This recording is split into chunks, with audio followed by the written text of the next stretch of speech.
Hey, what is up, everybody? Welcome inside the Guilty as Charged podcast, coming to you live on a Sunday night after the Chargers' one and only scrimmage. Feels like a normal football is back kind of Sunday. We're doing this in the evening, so feels good to be here. Feels good to talk about an actual football event. I know it's not a game, but we had some real physicality in tonight's practice, so I'm excited to dive into it. And joining me, of course, is our man on the ground, Mr. Tyler Shunch, aka Chinese Bootleg, for tonight. Tyler, how you doing, man? I'm doing very well. It was nice to see some real, quote unquote, real Chargers football out there. People tackling, sort of. People hitting, sort of. People blocking, sort of. But it was still great to get that sort of an amazing turnout from the fan base. I could not we were approaching hazard. I was surprised that they let that many people in. I thought at some point they would actually ask people to leave. It was packed. Like whatever photos you've seen of previous practices, this was way more packed. Like everyone was scrunched in, and I loved it. I hope that many people show up for games this year. Yeah, absolutely. You love to hear that kind of stuff, and I think it just is a more intimate environment, right? Because last year the scrimmage was at SoFi. I'm sure that was a lot of fun. Wish I could have attended there in person, but getting to be able to attend that kind of scrimmage, and thankfully they played on the closer side of the field tonight, so we could get lots of information. So shout out to Tyler for crushing that, and of course I have to give a shout out to Dan Wade. Was retweeting him a lot. Dan Wade from Locked On Chargers was doing a great job as well, and everybody else that was retweeting some stuff like that. So I know Nick Cothrell from Sports Illustrated had some good updates as well. So it was a productive evening from that standpoint. In terms of just the pace of play and Brandon Staley always likes to talk about the operation of things before we dive into some news and notes. How did you feel in terms of just the overall product, I guess, the quality of what you were able to watch tonight? It was great. They ended up going 10 full drives and then a series of red zone drives, 2-minute drills. So they got a lot done, and there was still enough special teams. And when you only have 2 kickers, 1 punter, it was just 2 kickers and 1 punter instead of 2 different punters, 3 different kickers, having to try different things. It was pretty efficient.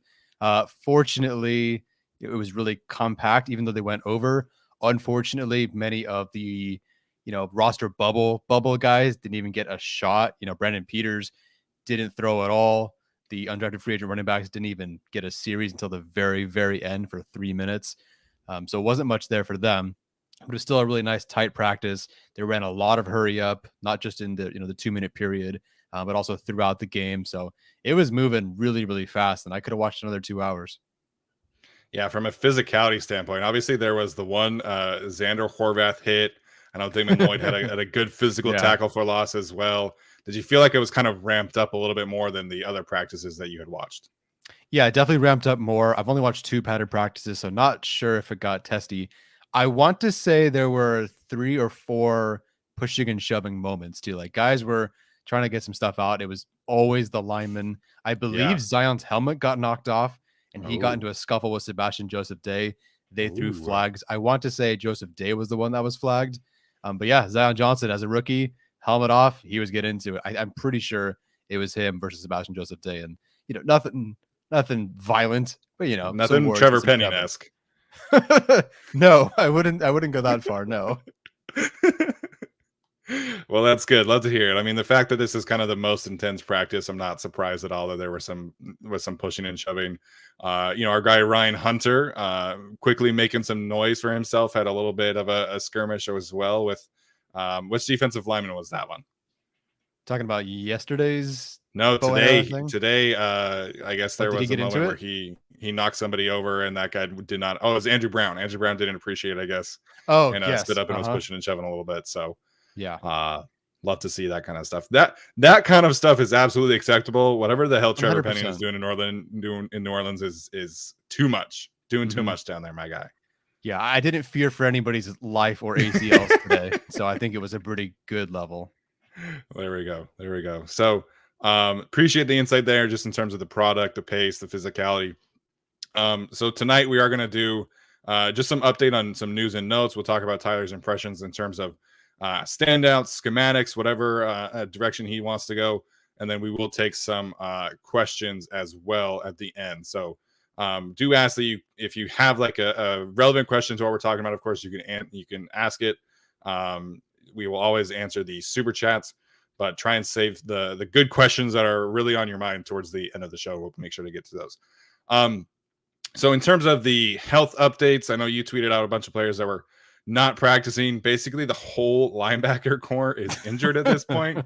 Brandon Staley did seem to indicate that Drew Tranquil should be practicing at some point this week, as well as Kyle Van Noy.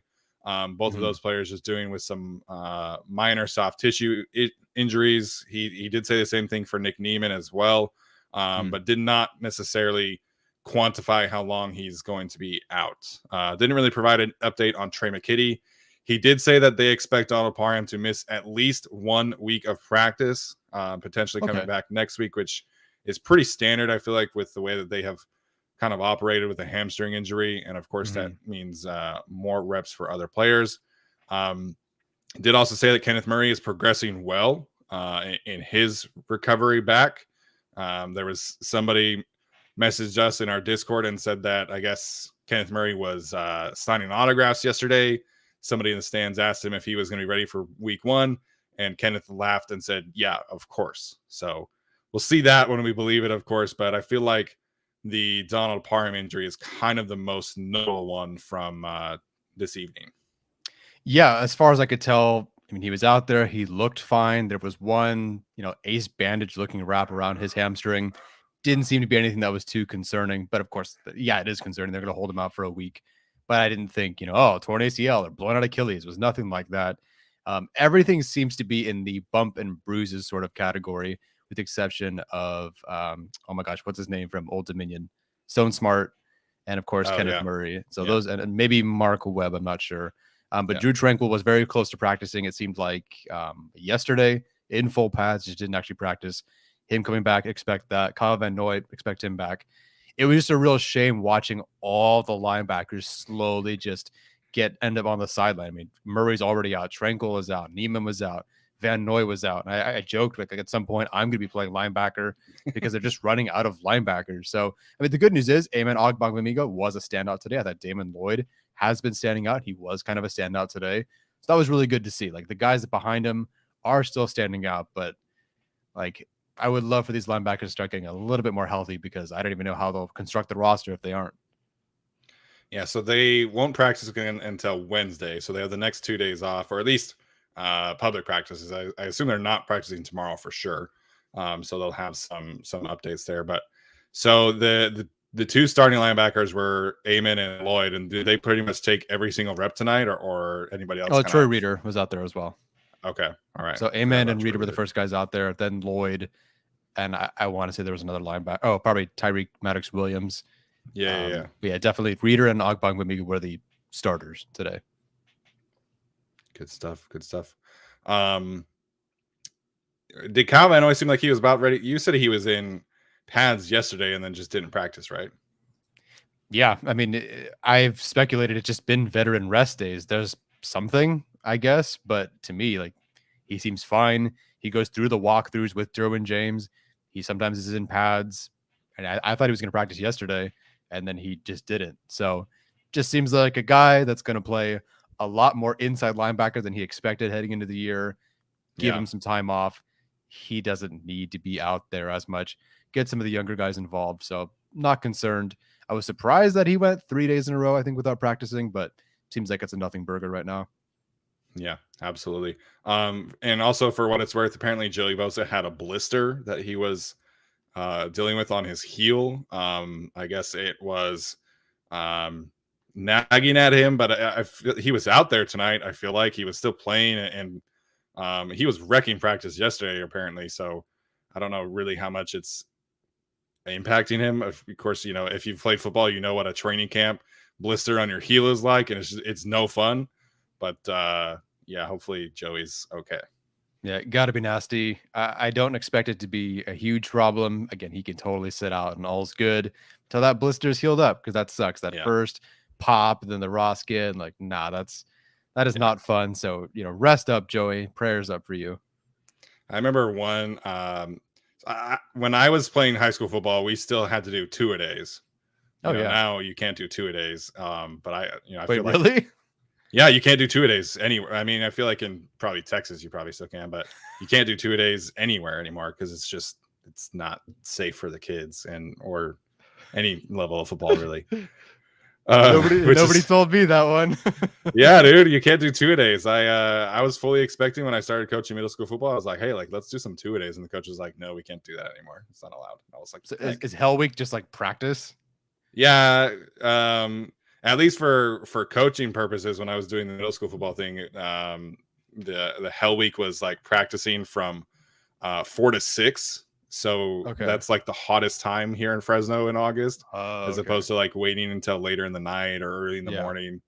So no more two-a-days. But one year when I want to say when I was like a sophomore, I had a blister on like each heel, one of my big toes, and at that point you're just like you're walking on the outside of your feet. You're just trying to stay off your feet as much as possible. Blisters are definitely no fun, but you can push through it, of course.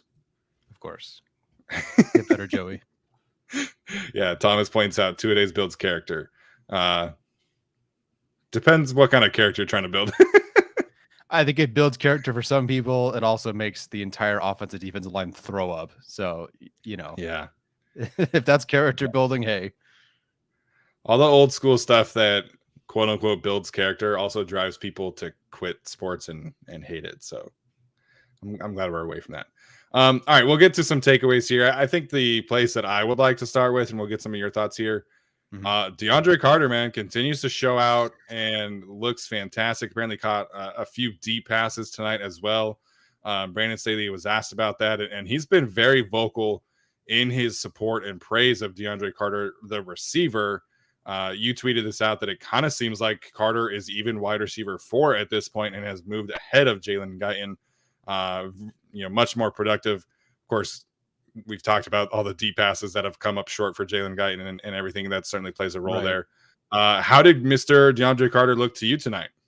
Fantastic. There's one particular ball, that deep shot, I think it was 33 yards, split the two safeties from Justin Herbert. I can't believe he didn't score. I guess they touched him down at the 1 or the 2. But he finished. He led the entire team in receiving yards. He had 5 catches, 5 targets, 69 yards. Nice. He looked like and that's not including the rushes. I think he had 2 rushing attempts, and I might have missed one. I'll go back and review the footage and whatnot to see what the numbers were, but led the only person to cross 50 yards today. He looked fantastic. And, for perspective, Jalen Guyton had 5 yards today. I don't know if he had more targets. I have him right now as 1 target for 5 yards, and it was either a comeback or a check down or something. Again, I'll watch the film. But Deandre Carter, 69 yards, led everybody on the team today.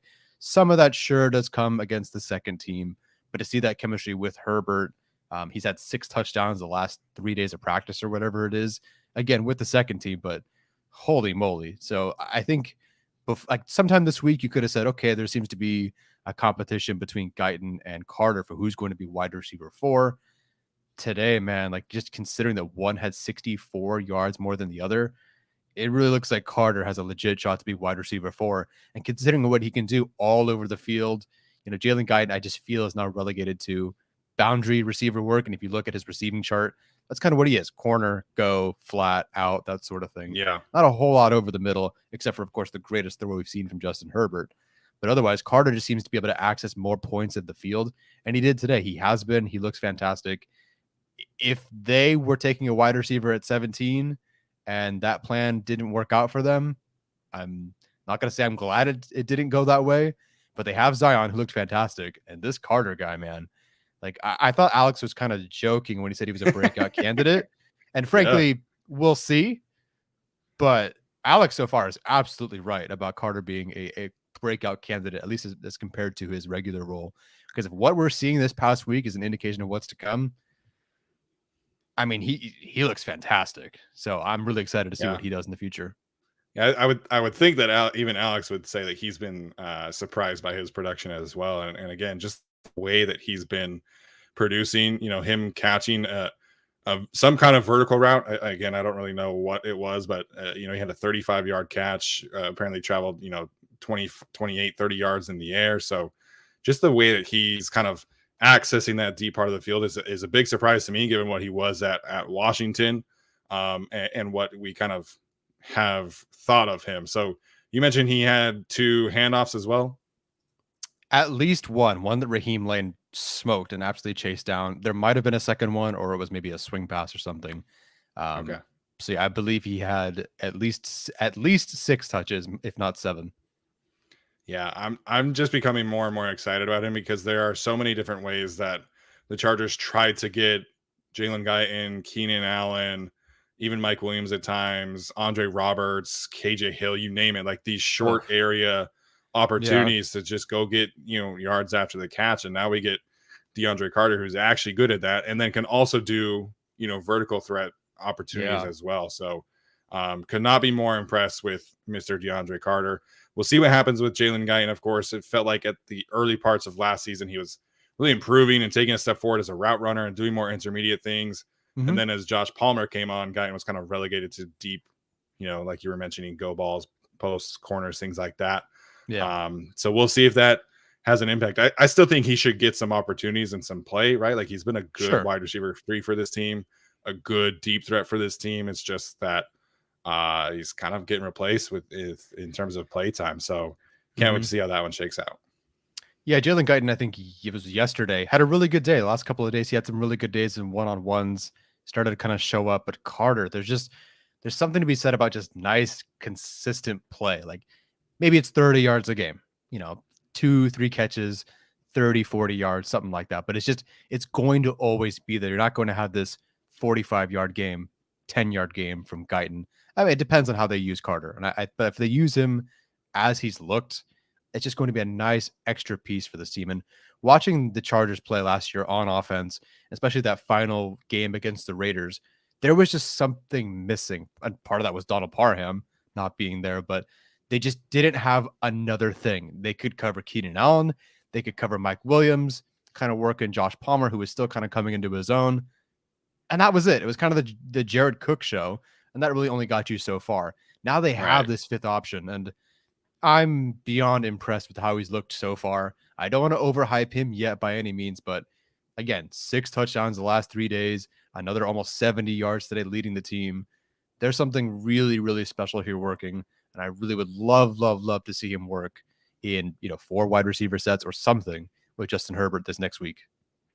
Yeah, absolutely. I think if you are envisioning 2-minute drills, right? Like me and you have said this a few times on the show. At one point last year in week 18, when everybody was kind of just gassed, and you have Andre Roberts out there in an empty set, it's like Andre Roberts is a great return man, and he's made a great career out of it. But when that's your 5th receiving option, you're essentially, you can go put Denzel Perryman on him and you'll be fine. I'm sure they did. I'm sure they did.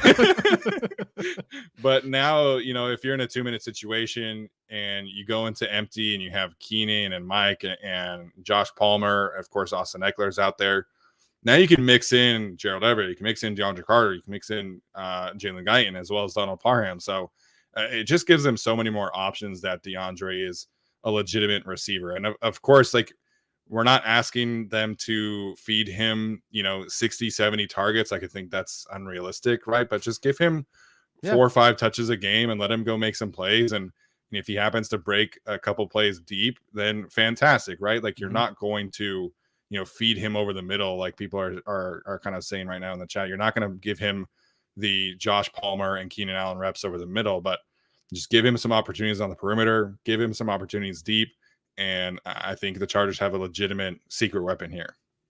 Yeah, and really overall, just looking at the offense, I'll have to glide through it and check and rewatch the film and see how they were targeted throughout the reps with Justin Herbert. But I mean, Carter got his, Everett got his, Eckler got his, Palmer got his, Williams got his, Allen got his.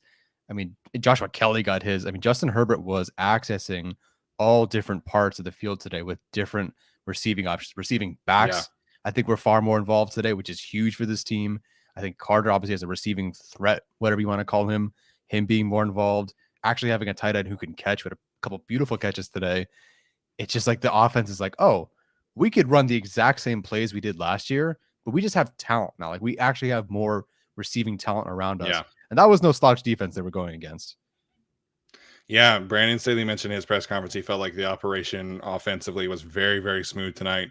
Justin Herbert in a rhythm. Of course, there were probably a couple sacks here and there that you can't really call in this kind of setting. He mentioned a one from Khalil that specifically stood out to him. But in this kind of setting, you're hoping that Justin Herbert can just be in a rhythm, push the ball down the field when he can. But more so than anything, I think you're just trying to establish some chemistry with all these new guys, and it sounds like that has been happening. So we talked yesterday in terms of our previews, our scrimmage preview, what we were kind of hoping to see. We talked about the right tackle battle, of course, and I know there's going to be a lot of questions there. You said Trey Pipkins was the first guy out there. How did he look to you tonight? Yeah, he was the first guy out there. Again, I don't know if that means anything. I don't recall if Norton was the first guy out there yesterday. They switched. Norton got his runs with the ones as well. I thought he looked good, but as far as trench play goes, and I'll say this for most trench guys, if it were exceptionally good or exceptionally bad, I noticed it. But as far as trench play goes, because I have access to the videos of everything that happened today, I'm going to rewatch that and have a better assessment of how the trenches actually look today.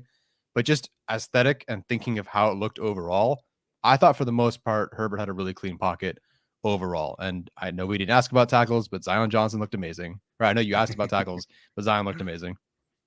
Well, love to hear that, man. Love to hear that. I know Zion has been making a great impression on everybody so far. We talked a little bit about that yesterday. Just the kind of steadiness that he'll be able to bring at that right guard position. I just have to say, next press conference, let's get some real like technique and schematic questions. That'd be fantastic, as opposed to like, hey, does Rashawn Slater having the best rookie season in tackle history like put more pressure on you? It's like, okay, what do you expect him to answer there?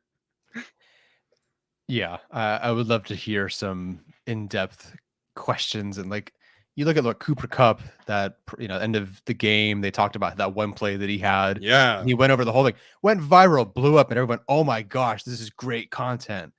Like, ask those questions. They Yeah. want to talk about this. It's so much fun. But whole different topic for another time. Yeah, there was that video that I saw a couple weeks ago of Chase Edmonds, who is on the Dolphins now, and he used to be on the Cardinals, where they do a lot of inside zone runs, a lot of duo, and now he's going to go to this scheme that's a lot of outside zone. And they asked him like, "What's the adjustment here?" And he really gave a fantastic answer of like being able to transition from just going north and south to essentially you're trying to just like ride the wave, essentially like you're trying to surf, and then you're just trying to see a hole and just hit it, and how much of a difference that is with your vision, with your decision making, and just like your style. So that was good to hear. And I hope we could get some more questions like that. So again, we'll talk about some trench play, but definitely had to kind of answer that. There was some good quotes yesterday in Daniel Popper's article, as well as Nick Cothrell's article, about Trey Pipkins and how he's just become a more consistent and confident player. And I think that is really the biggest thing for him or for Storm Norton. So, all right, Tyler, who else do you want to give a shout out here that stood out today? Run defense. If they had a carry, it was 2-3 yards, and it was pretty consistent, I thought, throughout the entire practice. Pass protection looked pretty good overall. The run defense, man, and led by Khalil Mack. He was disgustingly good today. And we've seen him, that video, I think it's at 600,000 views now, that power that he has against Rashawn Slater. That translates to the run game. Again, I don't know exactly who he beat, but I feel like he was moving both from the edge and the interior, looping around or whatever. He just is different. This guy is so different. He looks so good. The run defense was outstanding. They had to throw. They had to get the backs out of the backfield. They couldn't run on this defense. I don't even think the second team could run on this defense. I stopped charting rushing attempts because this run defense, first team, second team, they were holding really, really well. So, yeah, it's Khalil Mack, but everyone kind of got theirs today. And I thought the run defense, which, I mean, again, this is like one of the worst things that happened to the Chargers last year was run defense. It looked very, very good today. So much improved. And Nasir Adderley was actually a big part of that too. Yeah, love to hear Adderley again making plays in the run game. I know you mentioned Raheem Lane earlier, as well as JT Woods making some plays in the run game. But this defensive front, man, is just so much more stout. And that's something that Austin Eckler talked about when he was doing his press conference media availability earlier this week, that it's just bigger bodies, man, and just going from what the Chargers had been dealing with, in terms of Linval Joseph and Jerry Tillery, Justin Jones. It's just different when you're talking about Sebastian Joseph Day and Austin Johnson and Braden Fehoko and all these guys. So I'm curious as well about the rotation there, but this defensive tackle group is going to allow them to live in nickel, which is, I think, where Brandon Staley wants to play in. I feel like last year they had to do a lot more base formation things just because like they knew that it was much more difficult to stop the run that way. So, I'm excited to really dig into this defensive tackle room. And I think there are so many potential playmakers here, right? Because if your starting trio is Sebastian Joseph Day, Braden Fehoko, and Austin Johnson in terms of defensive tackles, man, like you're talking about two guys who were at the very top in terms of run stop percentage, and then another one that was in the top in terms of just pure total run stops. So they're just more beefy, man. There's more beef in the middle, and I love to see it. They're playing well, and hopefully this translates to actually stopping the run in games. Yeah, that's the best way to say it. There's just more beef in the middle, and maybe some of these guys won't have big splash plays. Maybe that's not their thing, but you can just tell, even from a sideline view, the gap integrity and just making things difficult. There's no crease for the running back to hit and hit 10 yards or whatever it is. You have to fight. You have to lower your shoulder. You have to grind out those yards. And you could even say the offense maybe wins those blocking reps, and they do get 4 yards, but it's not 50 yards to Rex Burkhead. It's not, we need to stop against the Raiders and we know they're running it and we still can't stop Josh Jacobs. You have to earn it against this defense.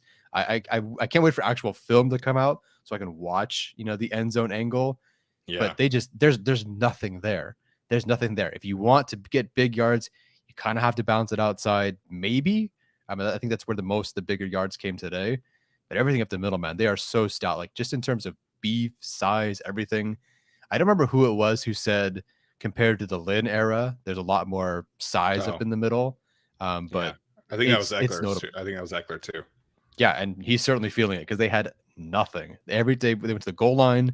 I think they had 2 run stuffs on the goal line against Eckler. They had to throw it to him out of the backfield. It looks so much better, and I hope they stay healthy. Yeah, I think really in terms of the weaknesses, like right now, I'm a little concerned about the linebacker room, right? But Amen Ogwangamiga, Damon Lloyd making plays right now, and we'll see what happens when Calvin Oy is back and Kenneth Murray is back. But this defensive front is going to be so much more stout up front. Like Khalil Mack, we haven't even really talked about his run defense, his ability to stop the run there is just so crucial, because now you're talking, very similar concept about like solving the offensive line and the right side issues. Like there are no weak points right now. If you're talking about a starting base front or starting nickel front, all 4 of those guys up front are all quality run defenders. Whereas last year, Uchenna Nwosu's fine. Linval Joseph at this age was fine. And then you're talking about a total liability in Jerry Tillery. Justin Jones is fine.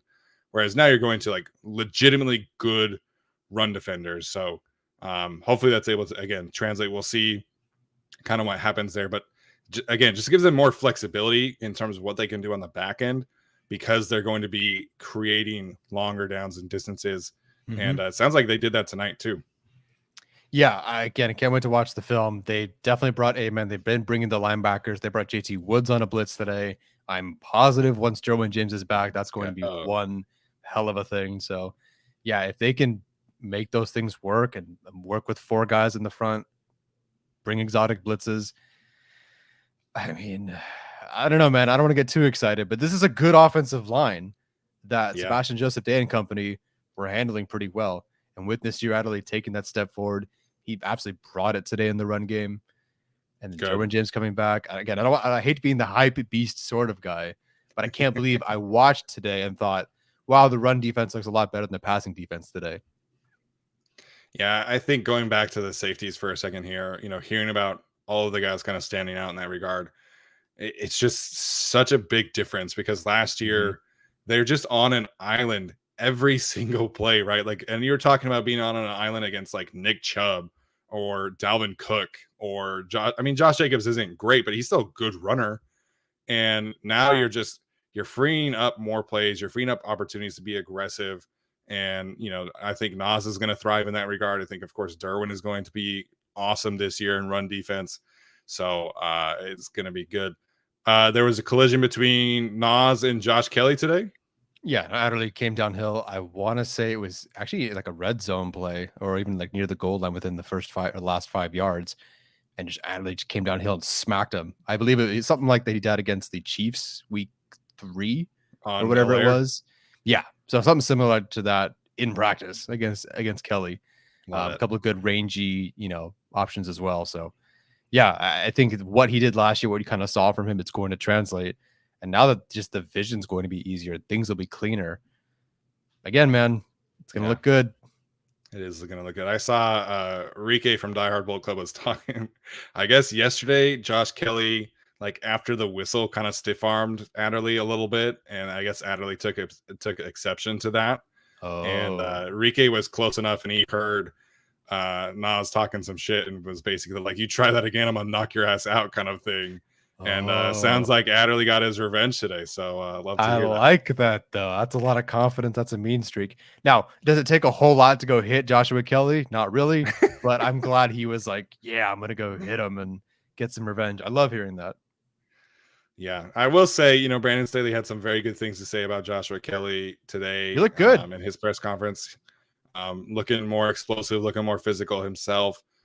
In Daniel Popper's article yesterday, he interviewed Derek Foster, and Derek Foster spoke pretty highly of Joshua Kelly, kind of getting back to his, rookie self in terms of just his confidence, his physicality, doing a great job in pass protection, which was a real weakness of his, in my opinion, as a rookie, which is kind of contributed to the confidence issues as well as the fumbling problems that he was dealing with as a rookie. So, I mean, listen, man, if Joshua Kelly's at his best and he's not fumbling and he's just making cleaner decisions, he's able to pass protect. I feel good about the running back room. If he, again, it's a big if, it's a big if that Joshua Kelly is able to kind of, build off of what he was as a rookie early on in his season. And Isaiah Spiller looks to be like a fantastic receiving back right now. Again, making some plays today. So I feel good about this running back room with this trio. Again, if Kelly can play at his peak. Yeah, Anthony Vu in the chat said Kelly dropped 2 balls today. It was definitely 1. I don't know if it was 2, but I might have not charted that correctly. But still, Kelly had 7 targets today. Got about 30 yards out of it. Looked really, really good.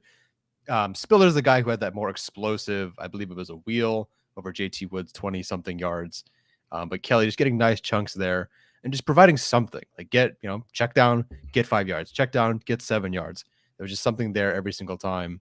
And that was really good. He looks good. Like I hate to say competent back, like it sounds like a bad thing, but he looked good. He looked like a competent back. And I don't really see him relinquishing RB2 as things currently stand right now. Yeah. And I think that's fine if he's kind of your, carry the load in terms of RB2 on the ground and Spiller's your receiving back. I think that's fine. I mean, I would love to see Isaiah Spiller come in and be that legitimate RB2, but as long as somebody is like a competent RB2, I don't really care who it is. So I feel like last year they really wanted defined roles behind Austin Eckler, and Kelly or Ramsey were like the runners, and then Justin Jackson was the receiving option, pass protection option. So it sounds like they're trying to do that again this year. To me, like you can run it 5 times a game for all I care, because Kelly looked good as a receiver, Eckler looked good as a receiver, had a touchdown. Spiller had that wheel route for 22. Why run it for 4 yards when you can pick up 7 through the air or 20 through the air? Like it has to be more efficient football that way. It looks like they're really going to involve these guys in the receiving game this year. RB2, RB3, RB1, RB4, whatever. Like I think it's a big receiving year for these guys. Yeah, and I did an article earlier this year just talking about Isaiah Spiller and like what kind of impact he can have on this team. So last year the Chargers were, if I remember correctly off the top of my head, they were like 22nd in total yards rushing on the ground, but they were 14th in DVOA. Like they were efficient in the touches that they did have. A lot of that, of course, is Austin Eckler, but if this team can get into like the 16, 17, 18 range in terms of total yards rushing, get into the top 10 in rushing DVOA. And I think that's totally possible this year. Talking about Zion Johnson settling the guard spot, talking about whoever settling the RB2 spot, Carter, Everett impacting the game there. I feel much better about the offense overall if the Chargers are not a top 15 rushing team, at least in terms of DVOA and yards per carry and stuff like that. Yeah, I want to see a little more rushing out of these running backs. Again, only 2 days of path before this, and then just this scrimmage today. So I do want to see a little bit more from them because it wasn't great today. But in the preseason, I hope these guys can kind of, look better than they have, I suppose. So Roundtree kind of, again, just like that clearly fourth guy at this point. It's so weird because they'll have like clearly 1 and 2 is as is right now, and then Spiller is the third, but then they'll have Herbert come back in, and then Roundtree will go in with Herbert instead of Spiller more with Herbert.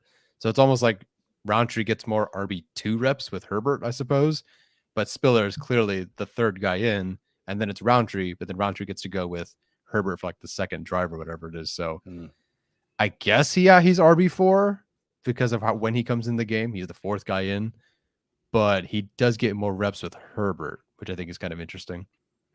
Gotcha. All right, we'll shift gears a little bit and talk about some defensive plays. We had our first Jerry Tillery sighting of training camp, at least combined with Chris Rumph for a half sack, possibly maybe more Chris Rumph. But I just want to talk about the pass rushers in general outside of the 2 stars, right? Because I think with Kyle Van Noy kind of playing so much inside linebacker, there's a real opportunity for Chris Rumph to stand out as the potential edge 3, Ty Shelby, Jamal Davis as edge 4, of course, Emeka Egbule. What did you see from the pass rush in general, and then specifically like those edge guys outside of the top 2?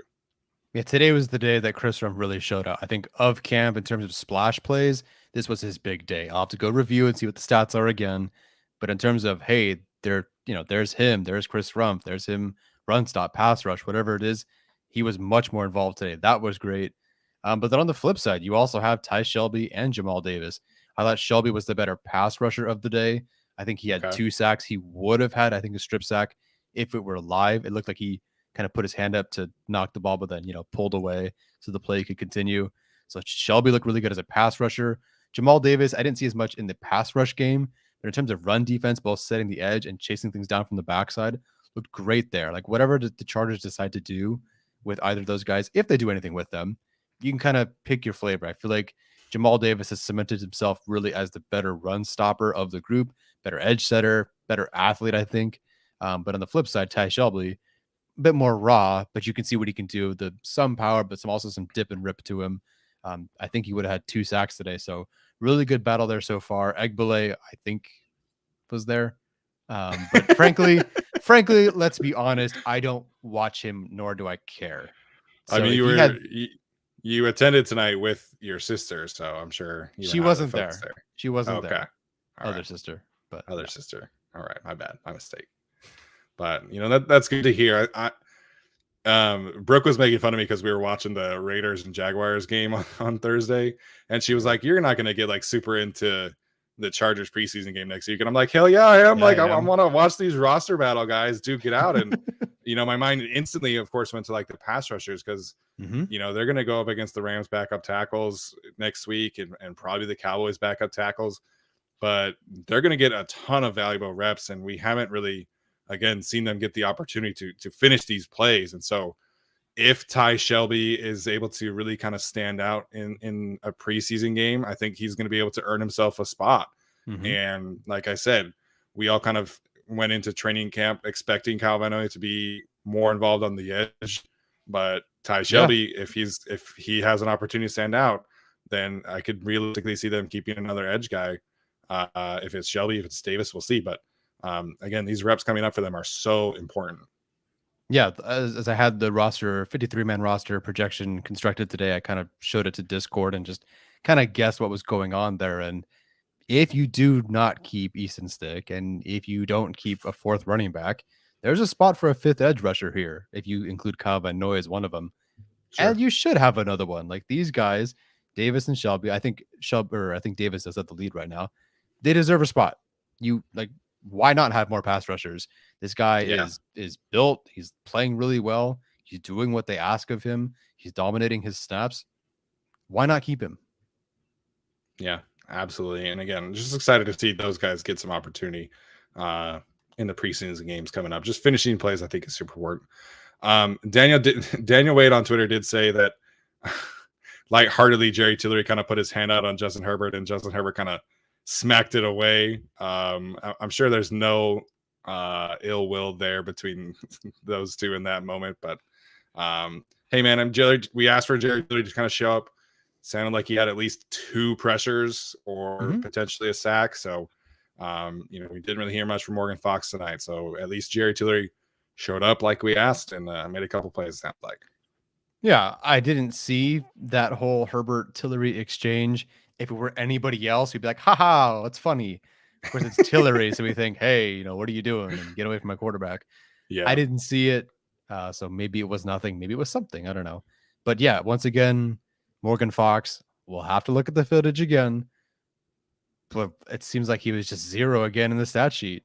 And yeah, these guys aren't going full. They're not going, hitting each other. And maybe when it comes time to face the Raiders, he'll show out. Or maybe in the preseason, he'll look good. But at this point, I do want to see Morgan Fox play in the preseason because if you look through Daniel Popper's articles or tweets, do you see a tackle for loss from Morgan Fox? I don't think I've seen one yet.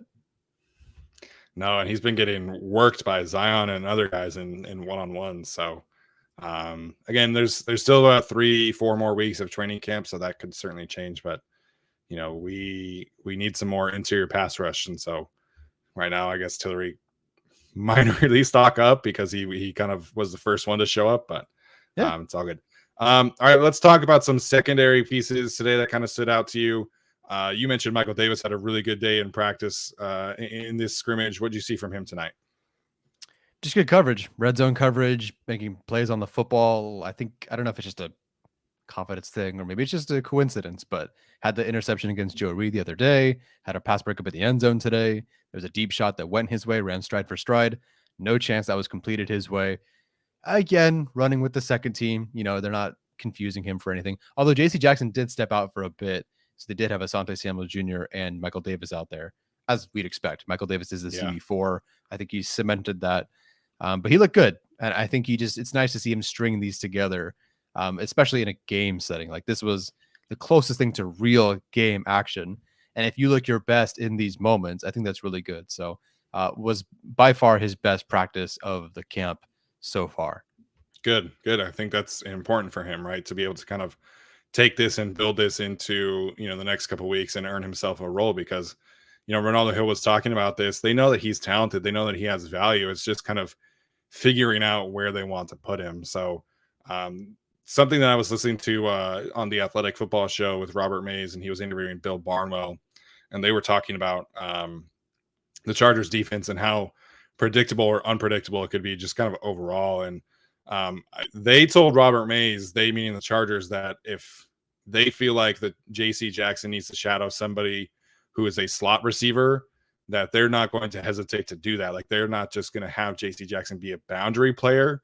And so if they're playing, like I was just talking about this today on Twitter, like the Chargers won't play the Buccaneers for a while, right? But if they're playing the Buccaneers and they feel like Chris Godwin is the number one receiver, they'll put him, meaning JC, on Godwin in the slot. And I think that's where you see Michael Davis come in specifically. And Ronaldo Hill mentioned some dime possibilities as well, because Michael Davis feels like he has a lot of ground to make up on Bryce Callahan, which would also have to force Asante to play the slot.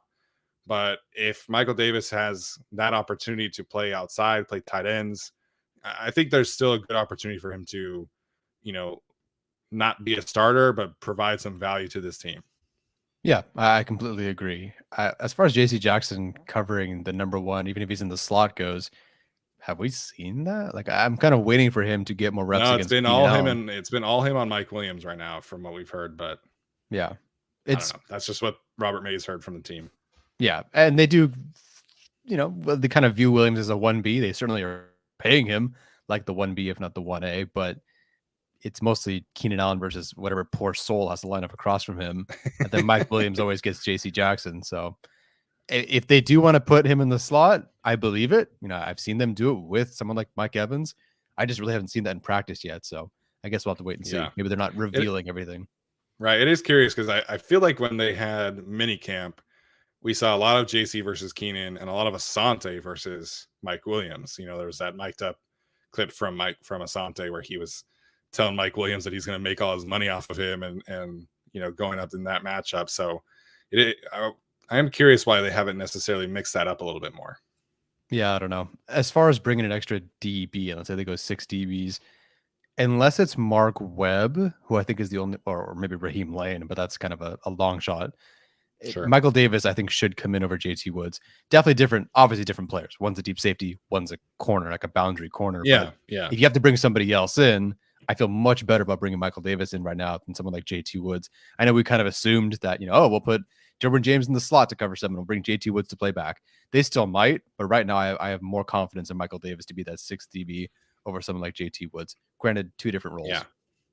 Yeah, I think if you are, because last year, 2 different players, right? But last year I felt like they viewed Derwin and Chris Harris as kind of like the chess pieces. And Chris Harris in the first game against Washington had a bunch of snaps at safety, had some snaps in the slot, of course, outside.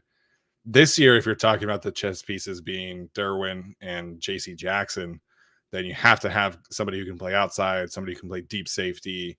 And depending how you want to move those guys around, it's going to be curious to see how they move that. And JT Woods it sounds like it was his best day in practice today as well. Yeah, again, I want to see him interception, pass breakup or something. Everything that's going deep hasn't quite been there yet. And I believe it was Spiller over Woods for that 22-yard reception. But okay. Whoo, man, he flew downhill, the trigger downhill against Larry Roundtree, either on a run or on a swing pass. That thing went for nothing. And he is fast. Like, just some guys that just look different on the field.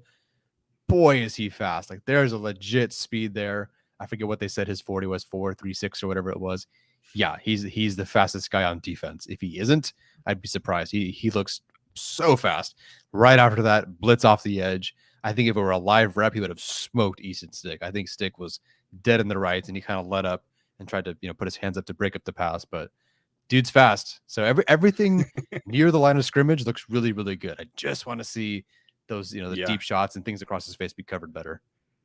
Yeah, well, I mean that's good, right? Because we were hearing that his issue was kind of processing, and he wasn't necessarily able to play that fast. So even if it was just some little glimpses here and there, you'd like to hear that kind of progress. So for what it's worth, 4.35 is JT Woods' RES score speed. So that dude is fast. That's fast. And to be clear, I was not saying that Chris Harris was good. I was just saying that the Chargers viewed him as somebody that they could play as a chess piece. Because if you go back and watch that Washington game and some of the other games later in the season, they're moving Chris Harris around a lot like they had prime Chris Harris, and it's unfortunate that was not the case. But I'm just saying the Chargers liked him. I did not like him.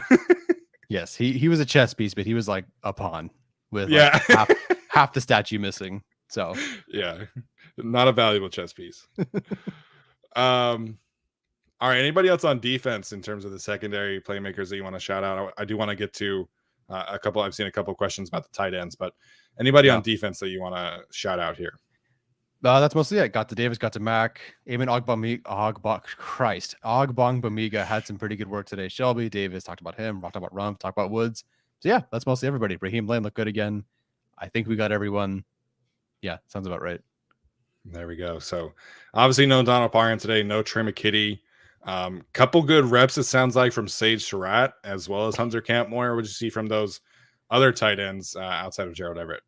Yeah, I was looking for Hunter Campmoyer, Eric Krummenhoek, or somebody to be the tight end too. And Campmoyer was the tight end too.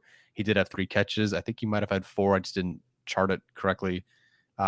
He was involved, and he was the tight end too. But Sage Surratt, I believe he probably had 5 or 6 catches today. I didn't tally up the yards yet for him. He was very, very involved. Obviously not with the ones, but with Chase Daniel, with Easton Stick, he was an outlet. He was a pretty sure-handed wide receiver. Looked pretty good. So of the guys that were involved, Surratt, I think, either had tied Carter for the most catches or had the most catches of the day. So surprised. I was surprised Not that Camp Moyer or Croman Hawk are really great receiving weapons, but Sage Surratt was definitely a surprise being as productive and as targeted as he was today. Yeah, I mean, he's been on the team for 3 days, 4 days. I forget when he was specifically signed, but pretty much.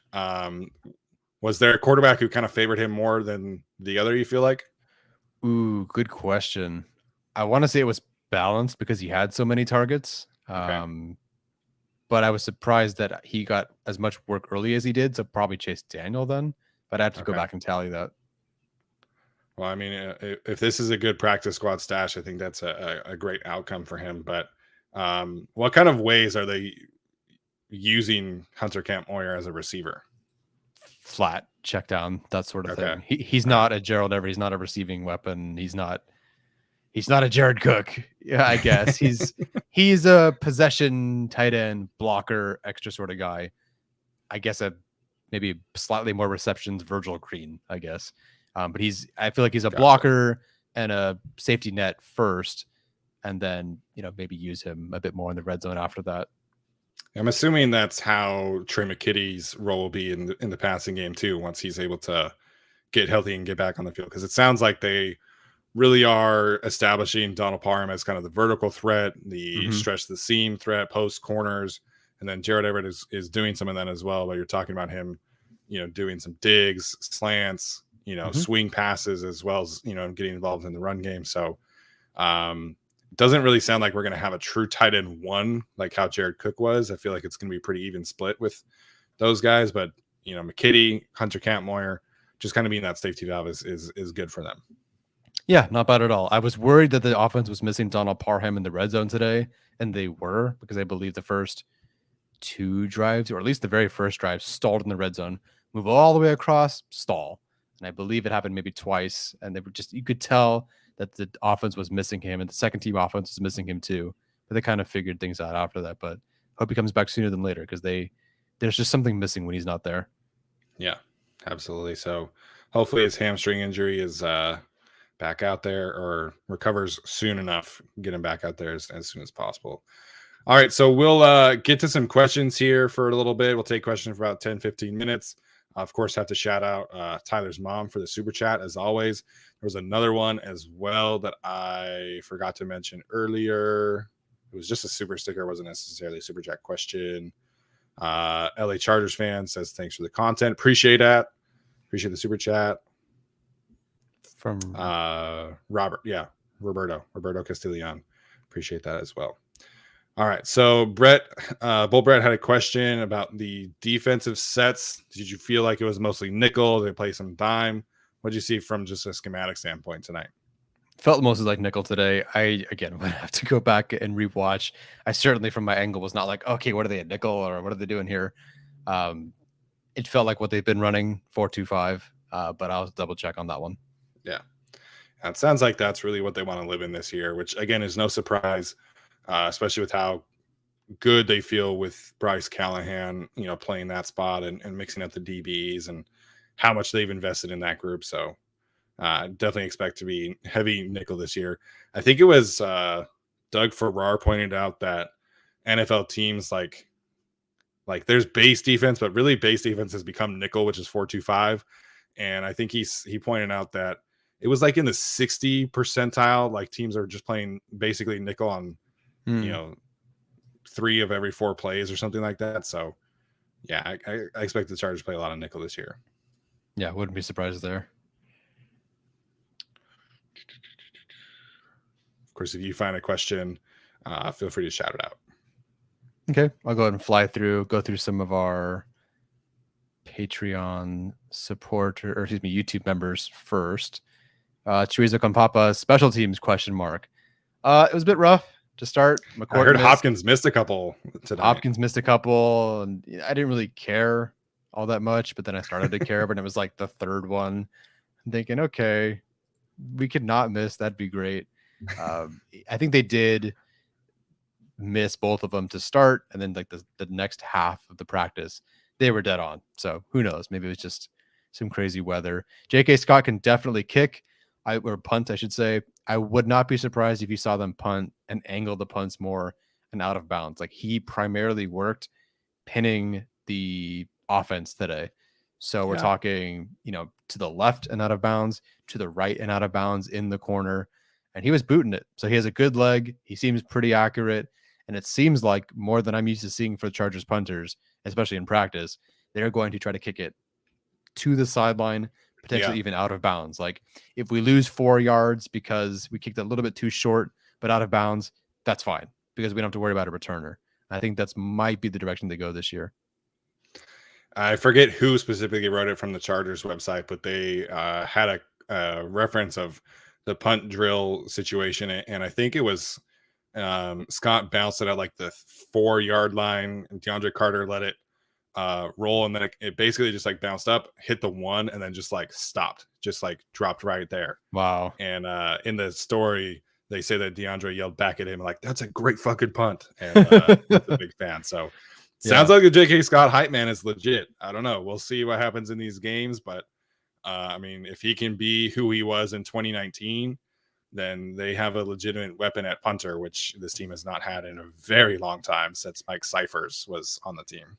Yeah, and that's kind of what I'm seeing. A guy that can actually angle the punt. We're not just trying to hit it as far as we can, and the coverage will get there. Seems like a guy who can actually angle it to where he wants to go. And it just puts the returner in so much conflict. Like, okay, is it going out of bounds? Is it not? I'm out of room. There's nothing to my right because it's a sideline. Do I fair catch it? If it bounces, does it go back inside? Is it going to bounce outside? Should I move? You can just tell. Like, I think there was a return. I think Carter was trying to return it today. And you can tell they were just like, I don't really know how to approach this because it was just a little bit funky. Instead of just something right up and down the middle and you run, it was definitely more conflict mentally. So I love that. Yeah. I mean, again, Tai Long was fine in 2018 or maybe it was 2019, I guess. But he was real bad the last couple of years. So hopefully J.K. Scott can figure it out. Question from K Rich. Haven't heard much about Asante Simon Jr. this whole training camp. Is that good or bad? How has he been?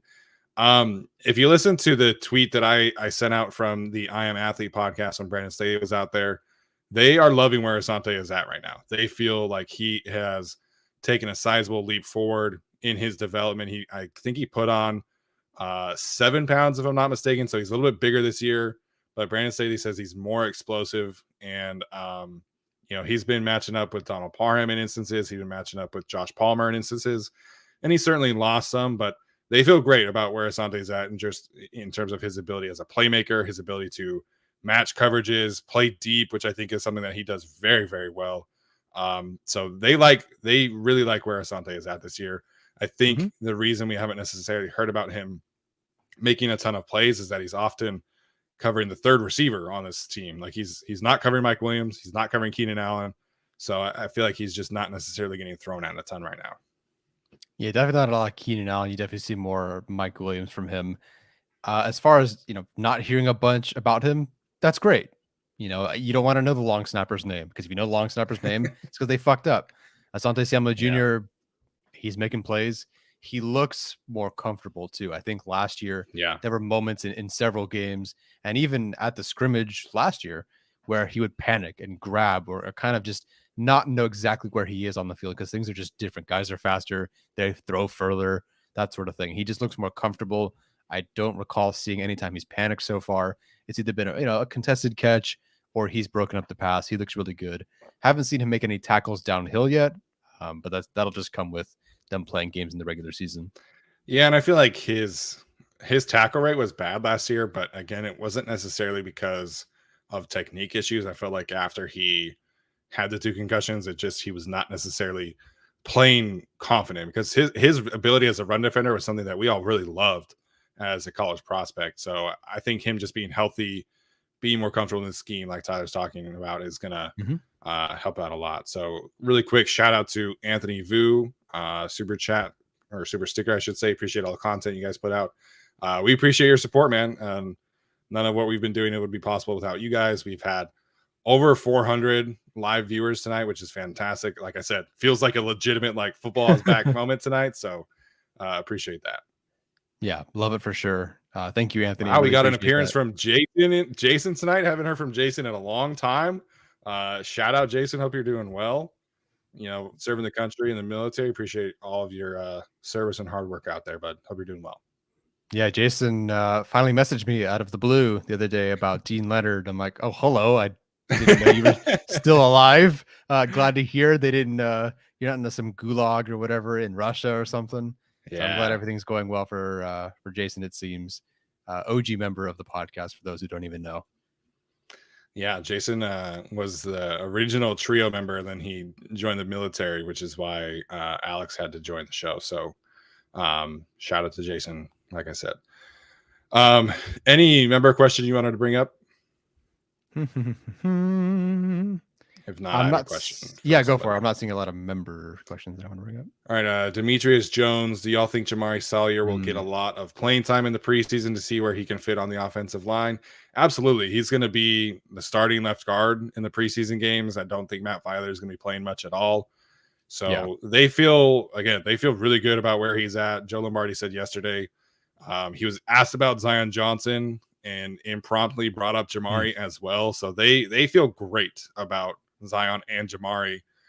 Very similar evaluations, just strong, smart, calm, and mm-hmm. collected. Obviously, Zion is I feel like significantly better athletically, Athletically. Mm-hmm. but you're talking about Jamari and Zion as kind of like the feature of the interior. And I think Chargers fans should be very, very excited about that between these two players. Yep, had a defensive player, you know who I'm talking about, message me and say, "Yep, we have Zion and Jamari. The Chargers hit on two stud guards for years to come." So I'm feeling pretty Yeah. good about these guys. And don't you feel good too, Steve, and that we like Zion, we like Jamari. Yeah. We're cheering for these guys, and so far, they're the standout rookies in my opinion. Yeah. Zion was my highest rated guard, and Jamari was number 4. So Woo! that makes me feel really good about the Chargers process. Again, unfortunate that Jamari's kind of health really played an impact in where he got drafted, but definitely a blessing in disguise for the Chargers there. Going from Gavino Borges from Chargers Wire. What's up, Gavino? I know he was trying to make it out this Gavino. weekend and couldn't. He needs the Otito Ogbonia update. I don't recall him doing a whole lot today, but he was getting more work. They switched things up in training camp this week, got him more runs with the ones, and he looked a lot better, looked really stout. Bit of pass rush in there, mostly just stout against the run. Can't wait to dive into the film and see how he did against the interior today. Yeah, you said he worked with the first team on Thursday, right? Yes. So I don't think Otito's in any danger of getting cut by any means, but they are being slow with him, potentially like a Brendan Hymus kind of situation where he's not really going to play. Maybe he's their 6th defensive tackle with kind of a healthy scratch until he really gets, caught up on the speed of things. But, again, they didn't draft him to be a day 1 starter or anything like that. Yeah. The good news is you're seeing a guy, his tools flash. He's not out there. It doesn't look too big for him. It doesn't look too difficult for him. He's a guy who has tools. He's used them. I feel good about it. He's a guy that showed really good stuff against Ed Ingram in college and then got the brass beat out of him against like Donovan West and Nick Ford. So, Yeah. A guy who needed work, and he's a guy who needs work. But it's so far through training camp. I mean, again, he's showing up more than Morgan Fox, more than Jerry Tillery. I don't know what that means at this point, but he's at least making his presence known and felt. Yeah.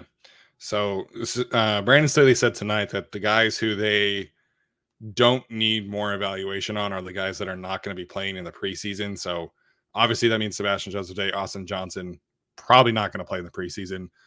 So there's a real opportunity for Braden Fajoko, Morgan Fox, Jerry Tillery, Christian Covington, but also Tito. Like he's going to get a lot of important snaps in the preseason. And he's going to get to go up against these guys. And we saw last year, Cortez Brown took advantage of his snaps. Braden Fajoko did as well. And So, they got cut. well, again, I don't think Otito's going to get cut, but I'm excited to watch him in the preseason and really see where he's at there. Yeah, me too. Absolutely. Thomas Martinez had this question earlier. Does the potential of an increased role on offense for Deandre Carter increase the chances for a 6th receiver like Bandy to make the roster as a potential backup injury returner, or Parham's injury open up tight end for more to start? So Michael Bandy did get some more first team reps tonight. What'd you see from him tonight? Looked great. Fantastic player. I have him second on the team right now tonight with 43 yards, 5 catches. 43 yards on 6 targets. Again, not like Herbert's favorite weapon by any means, but a guy who's making a lot more use of his targets, more downfield as well, with sure hands than someone like Austin Prohl did last year. As far as Yeah. Thomas's question goes, I think Carter's role makes it worse for someone like Michael Bandy, unless they're worried about Carter getting hurt. But as far as I'm concerned, the receivers look good. They're playing well. They're healthy. And so I don't think Bandy has a shot. As far as Parham's injury, does it open up tight end 4 more?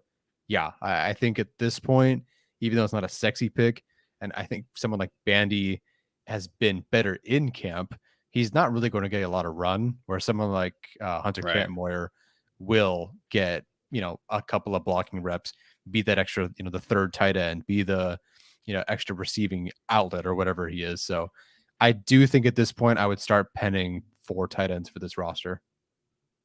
Yeah, I agree with that. And I said earlier in the week, I think this gives them flexibility with Horvath as well, as they kind of bring him along. And I do kind of expect Horvath to be a healthy scratch to start the season, just like they did with Trey McKitty last year. So in terms of Michael Bandy, I think he, like, you'll never say never, right? Like if he goes out in the preseason and has some fantastic games, but I feel like if Carter were more of like just a kick returner and they did need kind of another person to return punts, then that would be kind of the instance where Michael Bandy would have his best chance, because like last year, that's why KJ Hill made the roster. He was the only punt returner that they trusted to catch the ball.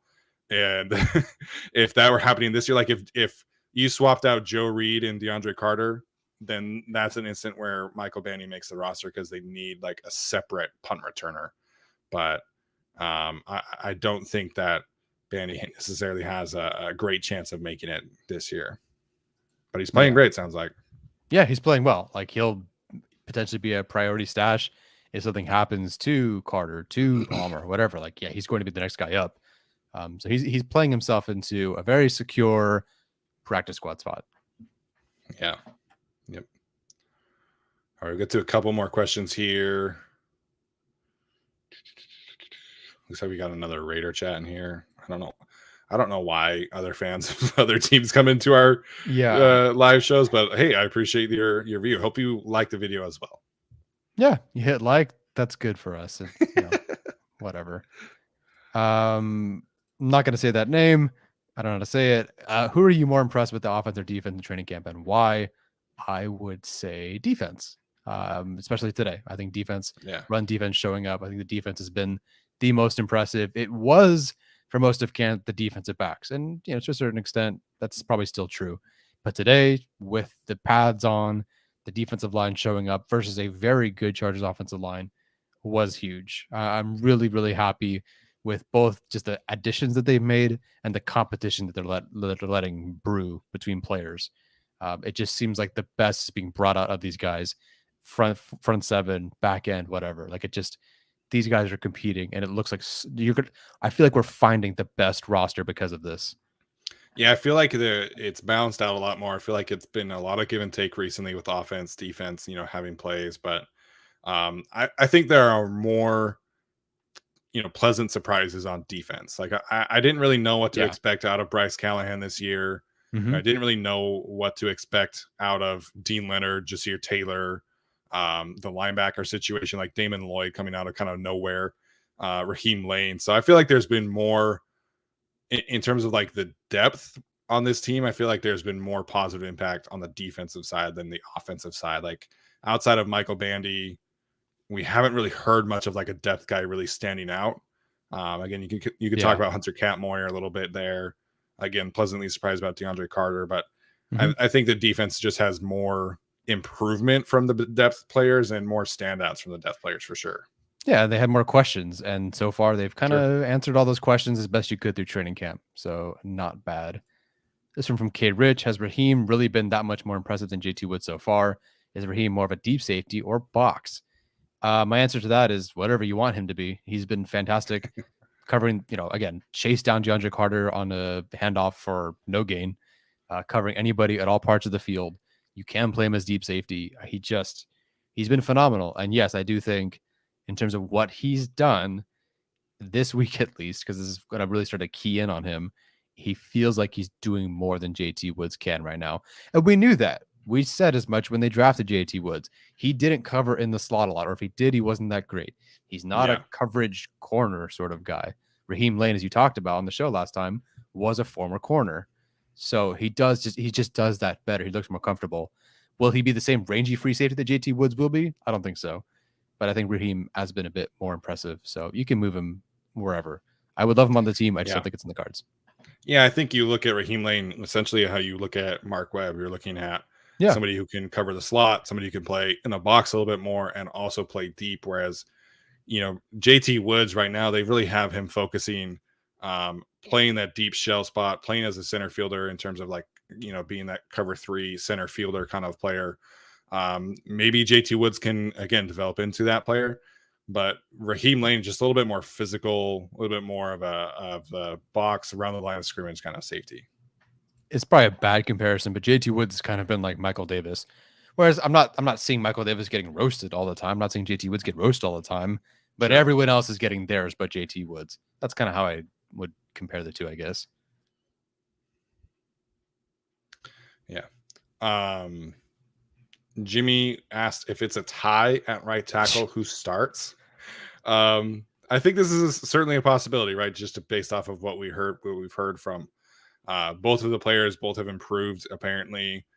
I feel like if it's a tie, I feel like they would stick with Storm Norton because that's who started last year. And we've heard all the offensive linemen have talked about the importance of continuity and how nice it's been to have Brendan Nugent in there because it's a lot of the same verbiage, a lot of the same style and scheme and things like that.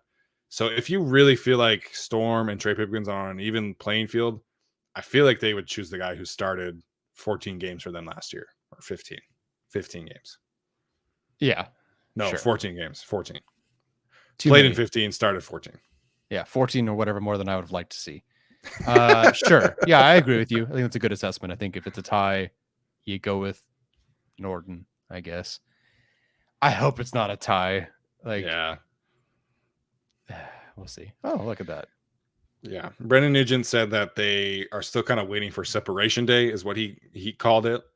But it hasn't happened yet. So again, the preseason games are going to be very telling because that's really when they'll be able to finish plays properly. So I guess Brandon said he was on the Rich Eisen show this week earlier and talked about that as well.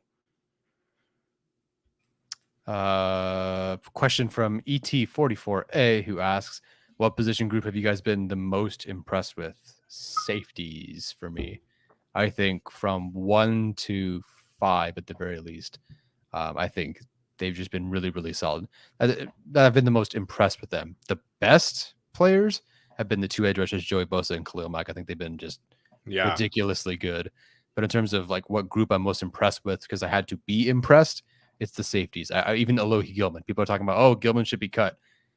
I think he's earned a spot. I don't know if he will get a spot, but I think he's definitely earned one because he's been solid. Yeah, I think if you're talking about the position group as a whole, I would also say the corners in that conversation. I mean, you're talking about J.C. Jackson getting a lot of plays. Asante, we talked about Michael Davis, Bryce Callahan. Bryce Callahan has arguably been like one of the best players in practice. So yeah, I think the cornerbacks are in a great spot this year. And not that I wasn't expecting them to be improved, but to me, like 1 through 5, I think they're the best position group on the team right now. Yeah, that's a good call. J.C. Jackson's been the best player in camp so far, in my opinion. Bryce Callahan, maybe the best, surprise as is. I mean, I guess we knew he was good, but we had to see it. Same thing with Jackson. Looks great. Jasir Taylor, Dean Leonard, they look like they belong. Like, I understand why you drafted these guys, and it's translating to the field. So, yeah, I mean, DBs in general, Derek Ansley, all those guys, wonderful job so far. Yeah. Absolutely. Jack H, appreciate the small gift of gratitude. Jack is always in our live chat. So shout out to him. Appreciate your support here. All right. I'm going to try and find one more question here and then we'll call it a night. I'm not going to say who the worst player is on the team. What kind of question is that? The worst player on the team? No, I'll pass. Because we'll never really know. Like, I'm sure there's a defensive tackle or someone who's the worst on the team, but we don't watch them. So yeah.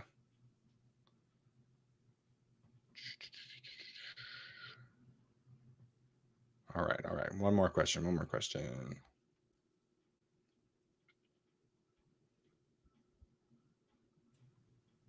Find another question, but I do want to sort of answer this. I don't think Tillery will be cut. If we're talking about surprise cuts, I am going to monitor Brendan Hymas as a surprise cut. I think he's entered that territory because Fehoko has been taking his lunch money. And to my peripheral sort of knowledge, it does feel like Ryan Hunter's been better recently, and he did get a shout out from someone else as well. So I think that's something to monitor. But again, you said surprise cut. I'm not saying expected. Yeah, I think that's fair. I mean, Brendan Hymas was, of course, somebody that we were very hopeful for last year. They didn't play him, and they obviously did not feel comfortable. I mean, they chose to play Senor Clemente over Brendan Hymas. So we're not going to talk about that, though. We're not talking about that Denver Broncos game. But Hymas has not done well this training camp so far. Again, we'll see what happens in the preseason. But Ryan Hunter looked good in last preseason, man. He really did. He was somebody that I was hoping that they could find a way to keep. And if he's the better player, then he should be kept. Like, I think, you're at this point with this offensive line where if you're a 5th round pick and you haven't performed, then you keep the undrafted free agent that is performing. And so Ryan Hunter has looked really good. He's really popped physically on a couple of plays, especially as a puller, which is what the Jamal Davis play was from yesterday. Mm-hmm. So if he's the better player, then you have to keep him. You have to. I don't think you can afford to keep a guy that you just don't feel comfortable playing as your last offensive lineman. Yeah, and you're right. I mean, they literally, despite the fact that we thought he was good, you thought he was good, you liked his tape, you liked his college film, Brandon Thornton really liked him, you liked him in the preseason, they just did not play him. They did not want him out there. Right. I'm not even sure why. But that said, there's been no competition between him and Ryan Hunter or anybody else. But with Jamari already supplanting him, like there's definitely, they're not like super comfortable with him right now. Yeah, Blue Deftone asking a follow-up here. Do you think Storm normally could cut? Absolutely not. Absolutely not. They feel, I know everybody hates this, but they feel very confident in their 2 offensive tackles outside of Rashawn Slater. One of them is going to start. The other one is going to be the swing tackle, and they're going to go from there. So get used to seeing Trey Pipkins and Storm Norton because it's gonna happen. They are making the roster. I don't know what to tell everybody. But that was a good final question. We'll leave it there. Okay, sounds good to me. All right, Tyler. Any final thoughts from tonight? I'm ready to go to sleep. Thank you for almost 400 of you at one point, 350 right now. Thank you for staying and watching. It's 9:30. You guys are diehard Chargers fans. I appreciate you guys. It'll be a bit of a mellow week, I believe, coming up. Then we have the preseason. We'll talk about that on Wednesday, and then of course on Sunday after the game. And then Cowboys join practice. Stay tuned for Chargers Analytics with Arjun. I believe there are 2 episodes dropping this week at some point, so YouTube members will get that early.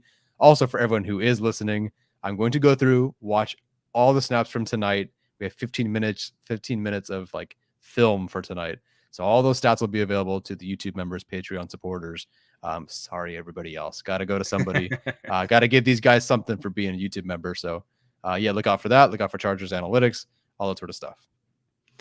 Yeah, so I mean we did a lot of that last year with Game Pass and putting that on Patreon. So this year, the YouTube members will, we'll see what happens with the Game Pass. I'm not really sure if we're gonna be able to keep doing that or not, because the NFL does not know how to stream games and stream coaches' film. So we'll see. But obviously, stay tuned for that on YouTube and Patreon. Really excited about Arjun coming back for season 2. I mean, of Analytics with Arjun. So he's been doing great stuff. I don't know if he's still in the chat or not, but he's got a podcast of his own with Tej, his good buddy over there. So go check that out. They're doing fantastic work. So we'll be back for our normal episode on Wednesday after the Chargers' next practice. Alex will be back with us that time as well. So we will see you guys then. Bolt up. Have a good one.